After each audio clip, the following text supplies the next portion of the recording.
Hello, everybody, and welcome to another episode of the Roundtable as we take a look at interesting people, places, and events that take place here, not only in Darke County, but also West Central Ohio.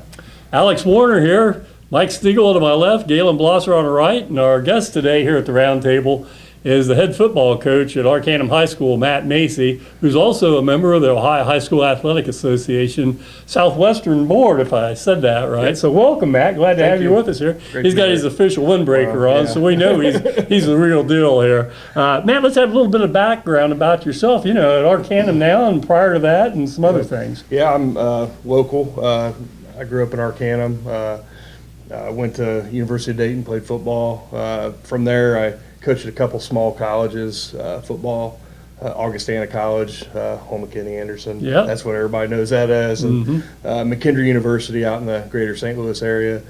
Moved on to Earlham College. When I moved back here at home, I married my high school sweetheart. So we're still married, Heather Whitman, now Heather Macy, of course. And then moved on to Ansonia, where I became the athletic director. Coached with the legendary Coach Hanning for years. Then when he retired, I took over. Then the Arcanum job came open. Decided it was time to go home and take that over, and been doing it ever since. How many years will this be as a head coach down there at Arcanum? We're going on year 4, so it's kind of, when you look at things, it's kind of the make or break. Yeah. When you're trying to establish your own your program, year 4 is kind of the make or break year. Yeah, because your kids have come up through your program from junior high, and now they're in high school. And Yeah, they all know. They're all just know one system now. And, yeah. Okay. Trojans this year. What are you looking at? Our numbers are up. We have 9 returning starters on both sides of the ball. I think it all still comes down to beating one of the big 3, Tri-Village, Ansonia, Preble Shawnee. If we can, take one of those guys down, that'll give us a shot. Okay, all right.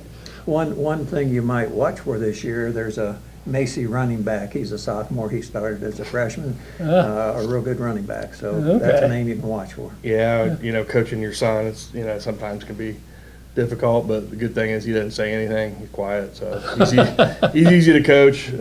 He plays tailback, which is weird because every male in my family that I know, Macy's been a big lineman. My dad was a lineman at Vandalia, Well, you didn't play wide receiver? No, I didn't. This is what I looked like when I was 16, man. Just like I didn't quarterback. If you know anybody from around here, I was this size when I was, my driver's license has this size on it from back when I got my license. But Now, is TJ Powers, is he helping this he year? is. And he's got 2 boys. He does. TJ decided to open and enroll his both his sons at Arcanum, and he's going to be my offensive line coach. Okay. Also have Ty Cates, who was the state coach of the year at one point. He's our principal, and he's coaching for us. We got a great staff. So, So expecting big things in year 4. well, that's all I've got. We have to expect that. Yeah. Yes. I know nothing less than 10-0 is going to make me happy. So. Okay. All right. So how do we get involved here in the Ohio High School Athletic Association Southwestern District Board? Well, that kind of that came from when I was at Ansonia, and and I knew Dave Gray pretty well, and but Jim Atchley, my old boss at Ansonia, who's now the Darke County ESC director, kind of encouraged me when the election came up back in 2018. He goes, "Man, you'd be good at this, and you can be the voice for Darke County." And I was like, I don't know, but he didn't push me, but he's like, "Hey, try it, see what happens." I won the election. Don't know how. Because people from all of Cincinnati, everybody votes on it, and just won the election and learned how it kind of all works from the inside now. And it's a volunteer job, and as a Southwest District, we run all the tournaments from ground up through the district finals, and then we pass it on. We don't mess with anything that's regional. How many districts are there? There's 6, which that in my mind, there's 4 regions in football and there's 6 districts, and I've never been great at wrapping my head around that. Just 4 and 6 didn't match, didn't it? But what they do is they take however many teams are in each division, and they have these equations, and it tells you how many regional qualifiers, since it's not even, Right. how many regional qualifiers will come from each district. Yeah, it's a lot more complicated than you even think it is. Like, and then if it comes down to a tie, they flip for it. Like, Yeah, how okay. many regional qualifiers you get from each district? Yeah. Like we got. I was just gonna say, you said you got, Jim Ashley got you in there. My question is, why'd you listen to Jim Ashley? Well, yeah, that's. And don't tell him I said that. No, well, he's going to see it, but Jim was my coach in high school. I don't know if anybody knew that, but Jim is a mentor of mine and still is. Even if we win or lose, he's texting me or calling me. And, came and gave me a cigar after I won my first game in Arcanum, and just a awesome, great guy that's running our county ESC. To be honest. Good. We talked about the Ohio High School Athletic Association. How many member schools are there? It's like 700 or 800. isn't it? 792. Okay, I thought that was fairly Yeah, close. I think that's what it was last count. Yeah, I think that's basketball. So there's a little bit less in football. And that's why there's different amount of divisions in different sports. Yes. I know because we went to 7 in football Long time ago. Went to 7 in basketball last year, and then did. also baseball. So it's kind of split up that way. But certain sports, there's only like 4 or 5, and that's just based on some schools don't have Full teams. in different sports, and so with fewer numbers and fewer divisions. They're not. It's not standardized. But what they wanted to do is say there's 500 schools that play soccer. Right. They want that to equate to 5 divisions. Okay. There's 700 schools that play basketball, So football. 7. So it doesn't work out. I mean, if you look at it, it's not perfect. But that was kind of the, hey, let's see if we can't fit this in to this scale. If there's 4, there's 100 or there's 100 lacrosse schools, so there's 1 division.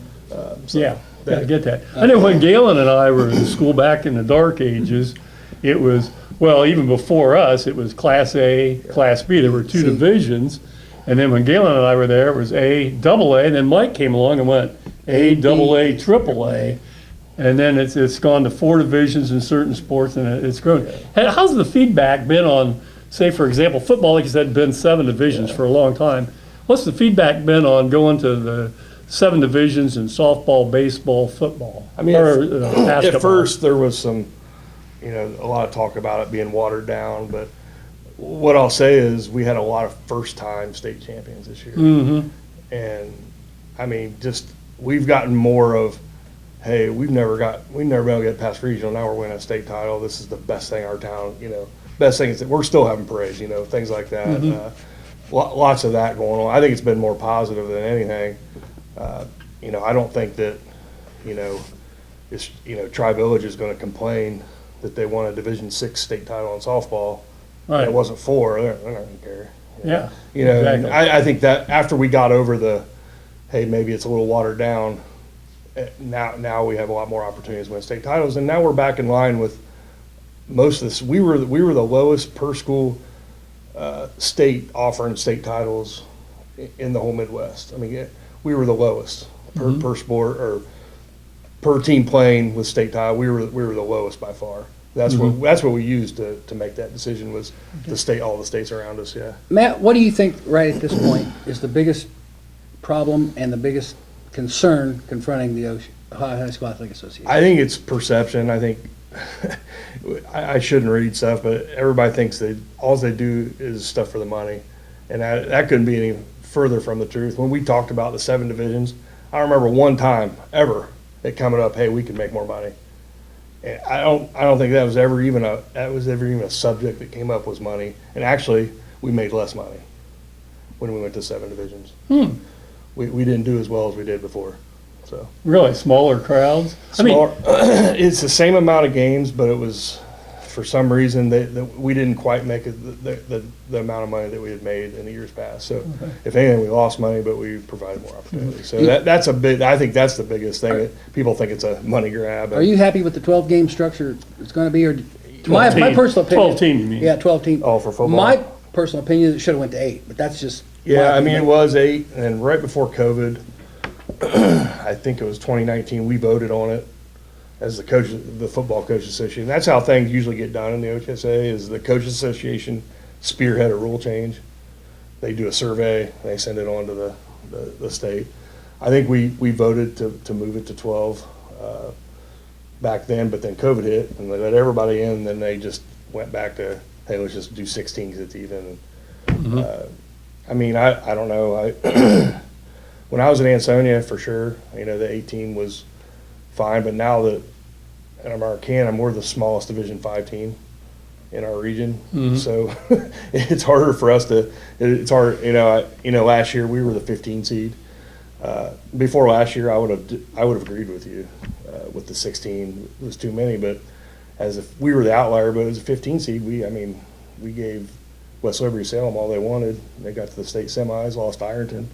I like that, Gail, and your old alma mater there. Yeah. Well, I mean, they got a couple late touchdowns, but we had the ball down 9 points in the fourth quarter, so it's not, we didn't get blown out like a lot of the 15 and 16 seeds, but 12 was probably right. I like the new division breakdowns and so forth, because there was such a wide disparity when it was only 4 divisions, not only in football, but also in basketball. Just a wide disparity between, you have like a Mason with 1,360 boys. I just looked up the new breakdowns for this coming fall. You got Mason with 1,362 boys in those 3 grades. Yes. And we might talk about how that's settled out. But when it was only 4 divisions, you'd have like a Vandalia with 300. So you got 1,300 to 300. It was a wide disparity there because you tried to slice it into equal parts. 150 here, 150 there, all the way down. Yeah. But now with the new format, I kind of like it because what is it? The 72 largest schools are Division I, and then the next 72 largest Division II, and then everything else is just an even split. Correct? That's how they did it. Yeah. But teams can opt to Division. Not many teams did that, but you can opt to Division I. And then we honestly, in the beginning, excuse me, in the beginning thought it was going to be like Richmond Heights. Opt in Division I, but they didn't do it. Yeah. I think Northmont did it. I think Northmont opted to Division I from Division II football. Trying to think locally, not too many schools did it. With one of the issues you didn't do as well financially this year, could part of that be because the first rounds, you're having a 1 seed playing a 22, nobody shows up? Yeah, absolutely. And I was wondering, why can't you do it like the NCAA does at Dayton? Why don't you have a 21 seed playing a 22 seed at a home school where they would draw a good crowd? One of those teams could go on, a poor team would get one more win. A play-in, And in other words. and it would weed out, so you're not having a 1 playing a 22 where nobody shows up, and that's in softball, basketball. We have that discussion 2 or 3 times a year. Okay. About NCAA bracketing. That's exactly what we call it. Okay. And a lot of it is geography. You don't want to, let's say New Richmond has to play Greenville, and travel to Greenville for a 22-23 game. Now, so that, I think geography has a lot to do with it, but it's come up, playing a home site, and nothing's off the table. Matt, who's the head of officiating now for OHSAA? It used to be Hank Zborniak when I Bo did it. Rugg. Bo Rugg, okay. Yeah. How is the officiating situation coming along? Is Not it getting good. better, worse? It's getting worse. That's what I figured. It's getting worse. The average age of officials is high. Up there. It's in the 60s. And Wow. And we're not getting that many young officials out there.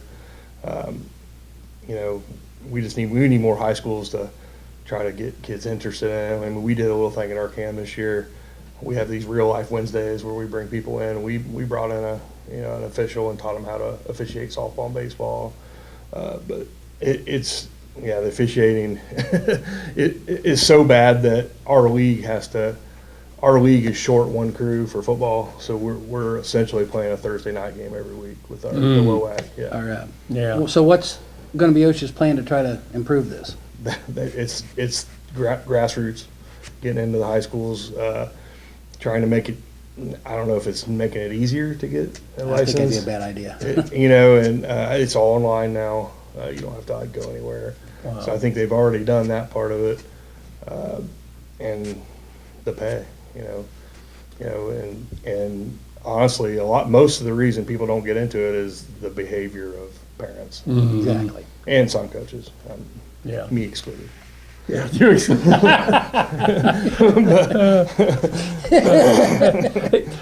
want to get back to we're talking about the 12 teams now for football playoffs and so forth.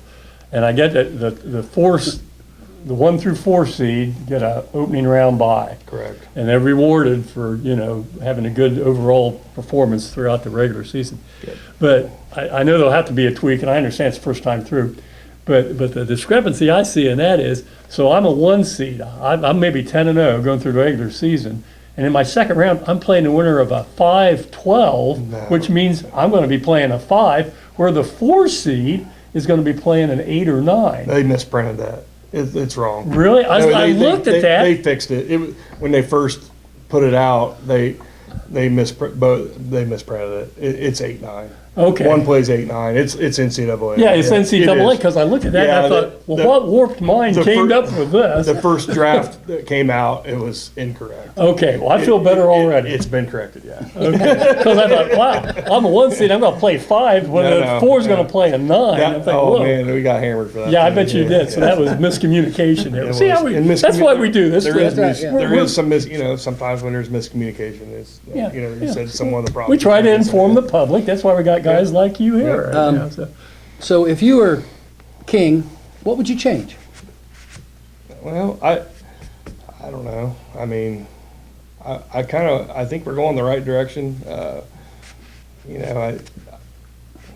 I like the divisions. That's what I would have changed. I would have added divisions. I mean, I was banging that drum years ago Yeah. because I thought we were low. Hey, Indiana's got half the schools we have, and they have the same amount of divisions in basketball. I'm like, we need to get more opportunities, and so now I got to find a new drum to bang, I guess. But How's competitive balance worked out? And the reason I bring that up, I just looked at the division breakdowns for this coming fall, for all next year, for basketball and so forth. Competitive balance. I'm looking, and here's, for example, Tri-Village boys. They're going to be in Division 5. No, they're going to be in Division 6. Competitive balance put them in Division 6. Number-wise, they actually should have been in 7. And there's throughout the state, it's the Yeah. same thing. How's competitive balance worked out? So I think it's worked well. Essentially, the teams, that have a lot of transfers and Catholic schools, and although the Catholic schools, threaten lawsuits and things like that to The private change schools. Private schools. I'm sorry, yeah, private schools to change the radius of who they could bring in without counting against them. I thought competitive balance has worked well. I mean, it's hurt Arcanum a little bit. It pushed us to Division 5 for football, because we have a couple open enrollees that they count as an extra boy in the school, which we're like 3 boys over for Division 5. But I think it's done what it's supposed to do. It didn't quite do what Indiana did. Indiana does a success factor. So if they make the state semifinals 2 years in a row, they bump them a division. Okay. They did the success factor thing came up, and we decided we didn't want to do anything like that. But Indiana or Illinois, they have a success factor as their competitive balance. They make a certain round of the playoffs, they bump them a division. Then if they don't make it to there, they bump them back down. I looked at that competitive balance, and for some reason, one thing I like to do is I like to look at who made championship games, who won championships in different sports, because I guess I'm a high school sports fanatic. But the private schools, one reason the competitive balance was to bring that about, because it wasn't fair. They were recruiting right and left, supposedly. But still, it seems like almost 50% in certain sports or more, it's the private schools that win state championships. Yeah, it's I don't know if that'll It's ever tough to change. do, Yeah. I know. I don't know if we'll ever be able to balance that out, because certain sports they're attracted to for Certain schools. Certain schools, not necessarily in this area. We don't have that issue. Yeah, right. But Dayton has that issue, with Alder. and Chaminade Julienne, and Cincinnati. Carroll. Cincinnati has a really bad issue with it Yeah. because of X Moeller, and I mean they dominate everything down there. Yeah. But honestly, a lot of the public schools are recruiting, recruiting too. Yeah. And doing things like that. It's kind of, it's hard to. It's You hard to mentioned manage. earlier that you thought the problem with some officiating was the parents. Mhm. And I know that you depend an awful lot on the local school to handle that problem. Mhm. But has OSHA ever thought about setting a standard that you wanted for that? It'd be nice. I mean, say, hey, if you get tossed out of a game, this is what happens, and I don't know how you mandate it. I don't know how you enforce it. You'd have to let the schools enforce it, but would they follow that mandate? I'm wondering.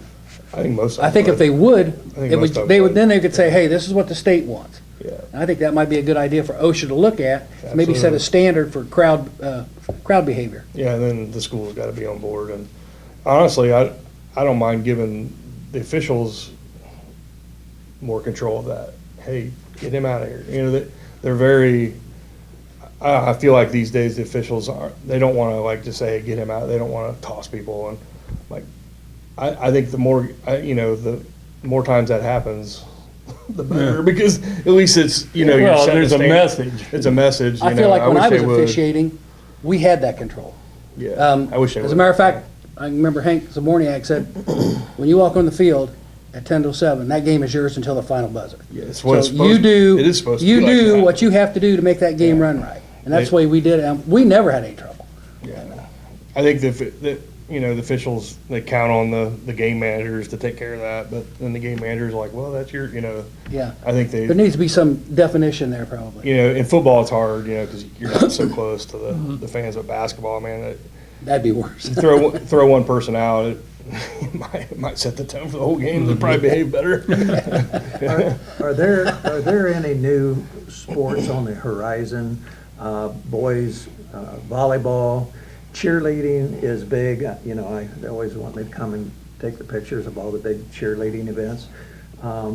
Wouldn't that be cheerleading if you ran that through OHSAA? Now, that's another animal, I understand, but it does draw Yeah. huge crowds.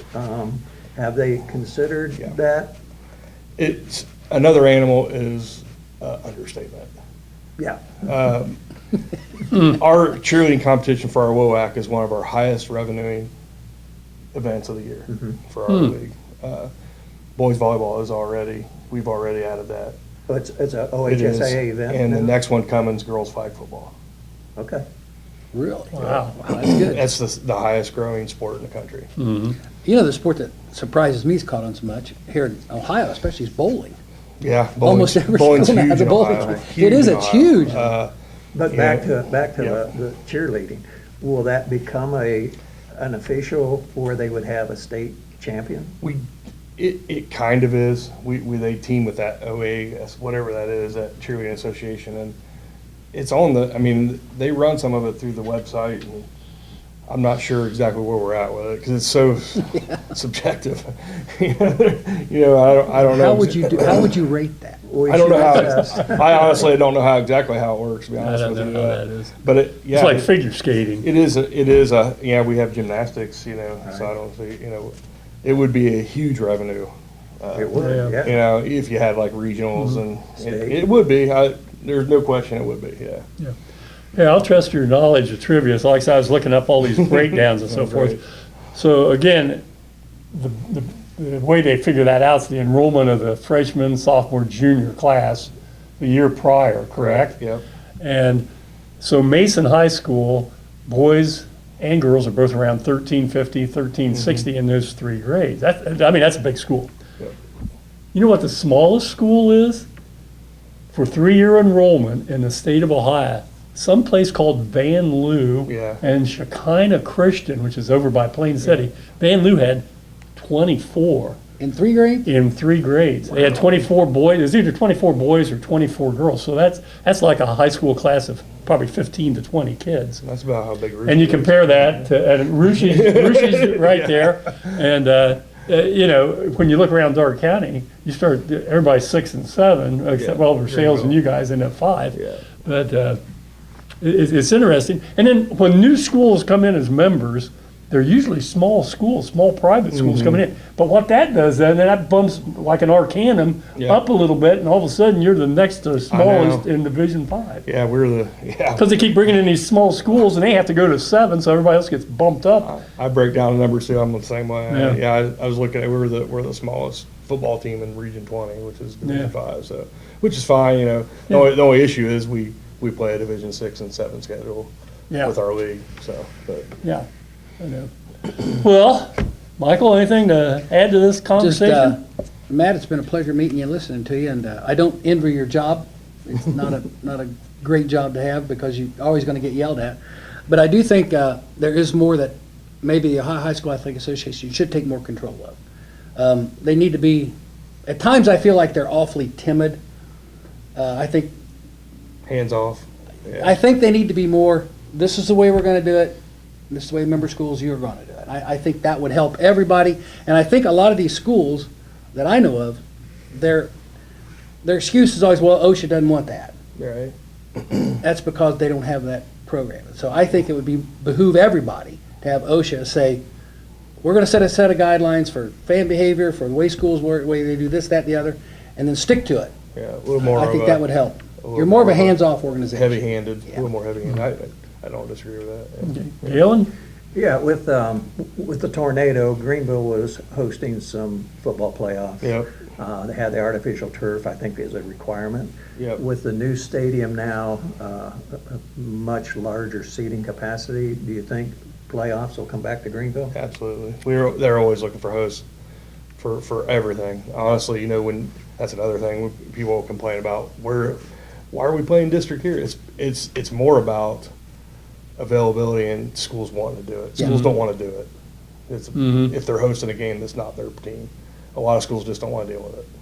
Yeah, okay. So that's why we end up with games maybe at not the greatest of venues, but we end up with games where people want to host.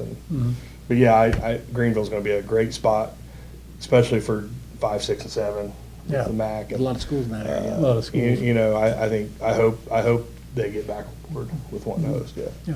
The other thing I know, when you came to state tournaments and so forth, state finals, I love UD Arena. Me too. I think UD Arena is the perfect spot for high school basketball. It is a great spot. The parking, the facilities, and the job they do down there is tremendous.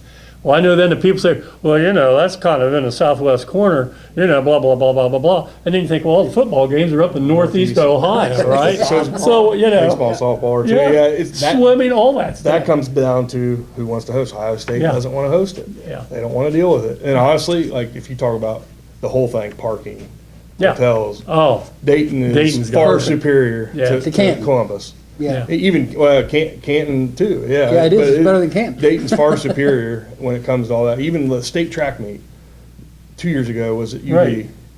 and this year again it's at Jesse Owens. It's just a pain in the butt to go up there and park and find somewhere to go. Like you're on 315 for an hour Right. to Yeah. get off, and I at know. UD you get right off. Man, you're Boom. there. You know that's I know it is in the corner there, but.